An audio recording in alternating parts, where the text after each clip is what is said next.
Today I'm going to discuss the importance of diversity in a classroom and how understanding individual differences in students can aid in that social and cultural diversity. Here I have some of the sources that I have used for this, and right now what I'm going to do is read from a blog post that I recently made. Children are a lot like flowers. They are each beautiful in their own unique way. Roses would not be nearly as beautiful if they were wildflowers, and wildflowers would not be nearly as beautiful if they were roses. Society recognizes the importance of differences in flowers. Few would be happy planting carnations and ending up with a garden full of morning glories. Does society, however, recognize the importance of differences in children? How does recognition and respect of individual differences contribute to the diversity of a classroom? Diversity has become increasingly important in today's society because society is becoming more and more observant of differences. In past centuries, even past decades, society has had a one-size-fits-all mentality. This ideology, however, no longer works. The classroom is a reflection of society, or at least it should be. The diversity that is recognized and understood in society must be recognized, understood, and respected in the classroom. When this attitude of understanding and respect prevails in the classroom, acceptance is established and diversity flourishes. Psalm 139:13 through 14 proclaims, "For you formed my inward parts, you covered me in my mother's womb. I will praise you, for I am fearfully and wonderfully made. Marvelous are your works, and that my soul knows full well." That's taken from the New King James Version. How often, though, in today's world do individuals truly understand their worth? According to the Bible, the basis for this educator's beliefs, God put his thoughts into each person. Again, quoting from the New King James Version, Jeremiah 29:11 reminds, "For I know the thoughts that I think toward you, says the Lord, thoughts of peace and not of evil, to give you a future and a hope." Very often people do not realize that when God made this promise, Israel was in the midst of turmoil. God created people as they are for a purpose. He knows every plan he preordained.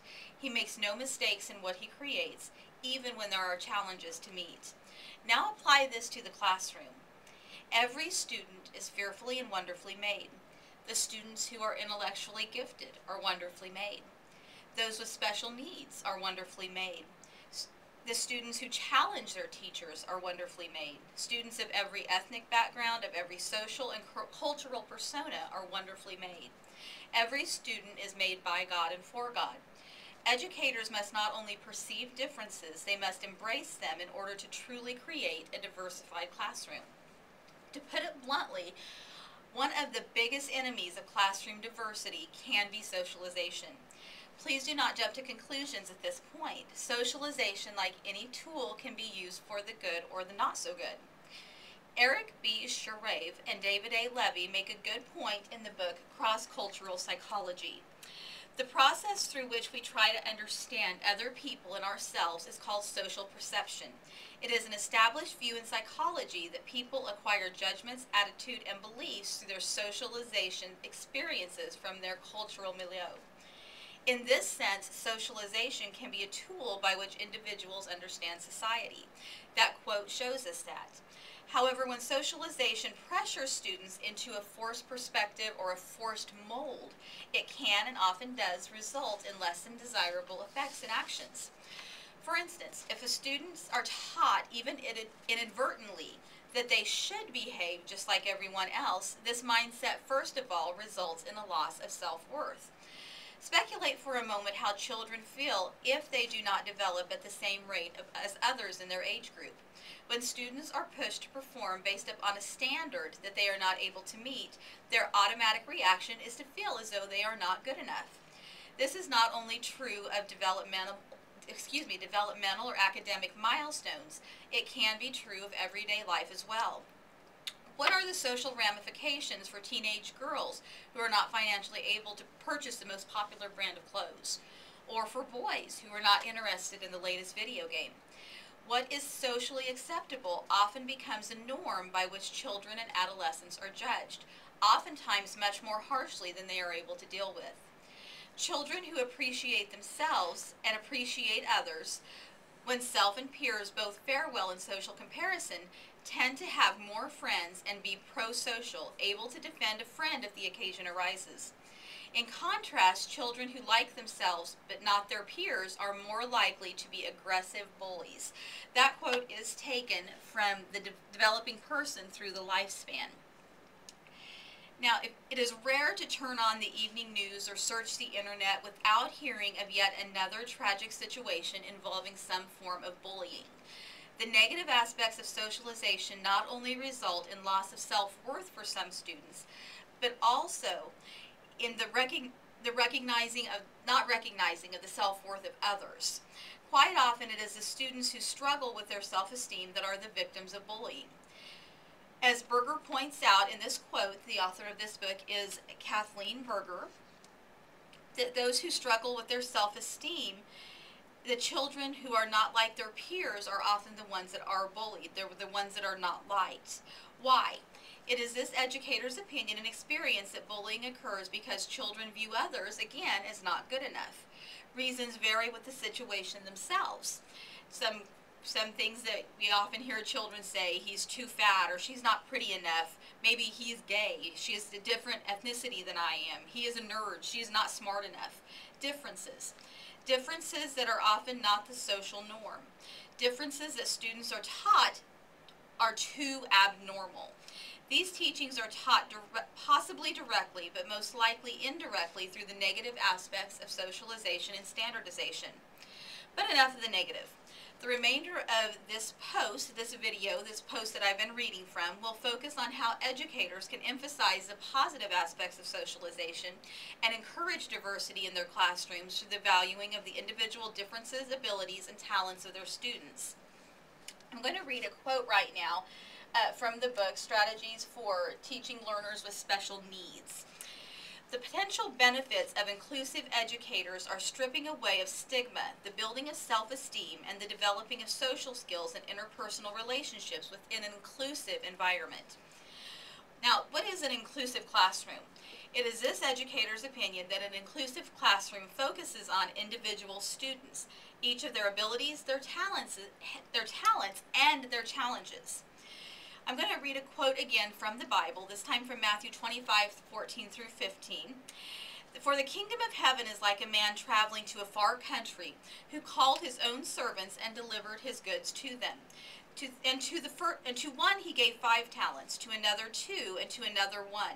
To each one according to his own ability. And immediately he went on a journey. These words are the beginning of Jesus' parable of the talents. Talents are gifts given to each of us. So often, however, these talents are ignored in traditional classrooms. Educators that strive for inclusive classrooms realize the importance of their students' talents and incorporate methods that reinforce and prove their belief in that talent. The educator's methods and responses to students is of utmost importance. I'm going to read now a quote from the book, Effective Teaching Methods. One of the most important is that teachers and students work together to construct a culture that values the strength of all participants and respects their interests, abilities, language, and dialects. Another is the important role of cooperative grouping, where culturally different learners must act together to accomplish group goals. I want to read that one more time just because I find that very, very powerful. One of the most important is that teachers and students work together to construct a culture that values the strengths of all participants and respects their interests, abilities, language, and dialects.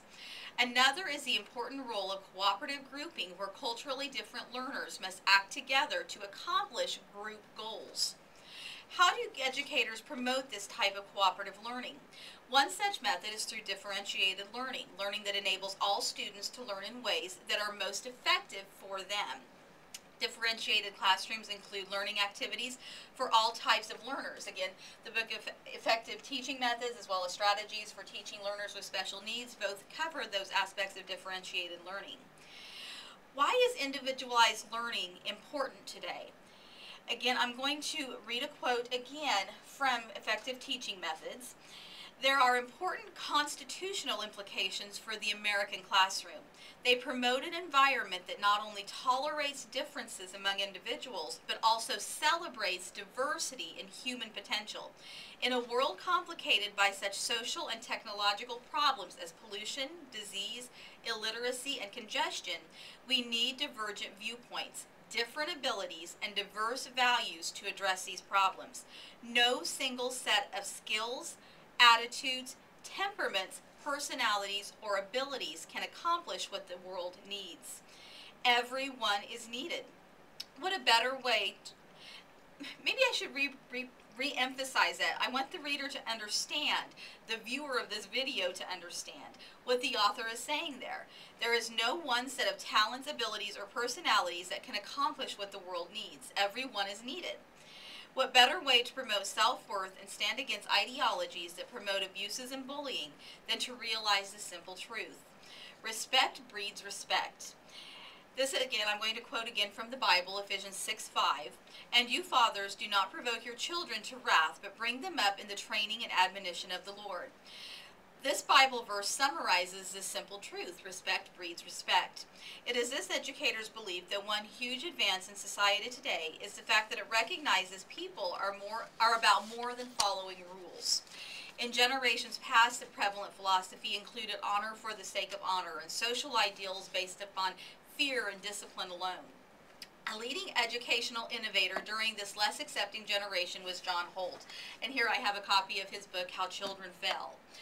He was a leading innovator, an educational innovator really, during a less accepting generation. He wrote primarily in the 1960s to begin with, throughout the 1970s, 1980s.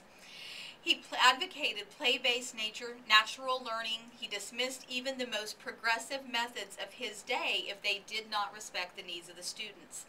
Educators today could learn a lot by reading some of John Holt's classic writing, ideas that would lead to enjoyment of learning, promotion of diversity, and respect of self and others. It is never easy for educators to meet the challenges of today's classrooms.